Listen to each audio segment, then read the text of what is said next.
அனைவருக்கும் வணக்கம். ஆலும் வேலும் பல்லுக்கு உறுதி, நாலும் இரண்டும் சொல்லுக்கு உறுதி என்று சொல்வார்கள். ஆலமரமும் வேலமரமும் பல்லுக்கு உறுதியாக இருக்கும். நாலும் இரண்டும் என்றால் 4 என்றால் நாலடியார், 2 என்றால் திருக்குறள். இது இரண்டும் சொல்லுக்கு உறுதி.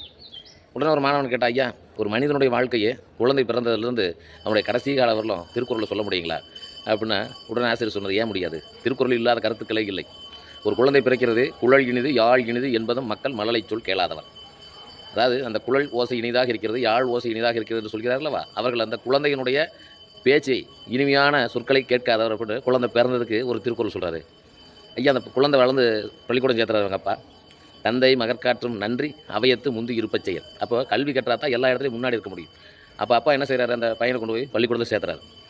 இப்போ பையன் என்ன பண்ணுறான், பள்ளிக்கூடத்தில் படிக்கிறான். கற்க கசடர கற்பவை கற்றப்பை நிற்க அதற்கு தக, நல்லா படிக்கிறான். நல்லா படித்து அவன் கிளாஸில் முதல் மதிப்பெண் பெறான். அப்போ அவங்க அம்மா ரொம்ப சந்தோஷப்படுறாங்க. ஈன்ற பொழுதின் பெருவோக்கும் தன் மகனை சான்றோன்னு என கேட்ட தாய்.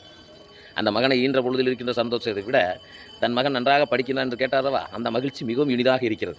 இன்னும் அந்த பையன் நல்லா படித்து வெளிநாடு வேலைக்கு போகிறான், அல்லது வெளியூர் போகிறான், பெரிய கம்பெனிகளுக்கு போகிறான்.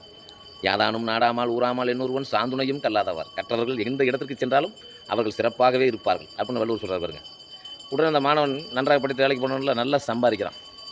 அப்போது அந்த சம்பாதித்தை வச்சு அவன் என்ன செய்கிறான், தன்னுடைய குடும்பத்தையே மேலே கொண்டு வரான். குடி செய்வல் என்னும் ஒருவருக்கு தெய்வம் மடிதட்டு தான் வந்துடும்.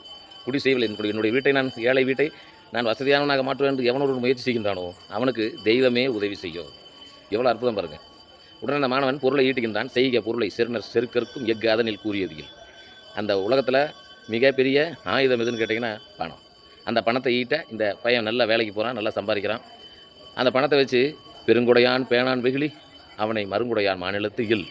அவன் தன்னுடைய சொந்தங்களுக்கு எல்லாம், தன்னுடைய உறவினர்களுக்கெல்லாம், தன் தாய் தந்தையருக்கெல்லாம் அந்த பணத்தை வைத்து உதவி செய்கின்றான். பெரும் புகழ் அடைகின்றான். அந்த மகனுக்கு திருமணம் பண்ணி வைக்கிறாங்க. மனைத்தக்க மாண்புடையலாகி தற்கொண்டான் வள்ளத்தக்கால் வாழ்க்கை துணை.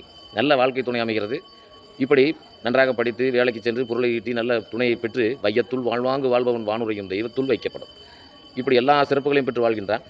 காலங்கள் செல்ல செல்ல இறுதியில் அவனுக்கு ஒரு நாள் உடம்பை தனித்துளிய புல் பறந்தட்டு உடம்போடு உயிரடை நட்பு. வயதாகி மூப்பின் காரணமாக அவன் இந்த உலகை வாழ்வையே நீத்து விடுதலை பெற்று முட்டை கூட்டிலிருந்து பறவை வெளியே செல்வது போல உடல் கூட்டிலிருந்து உயிர் வெளியே சென்றது.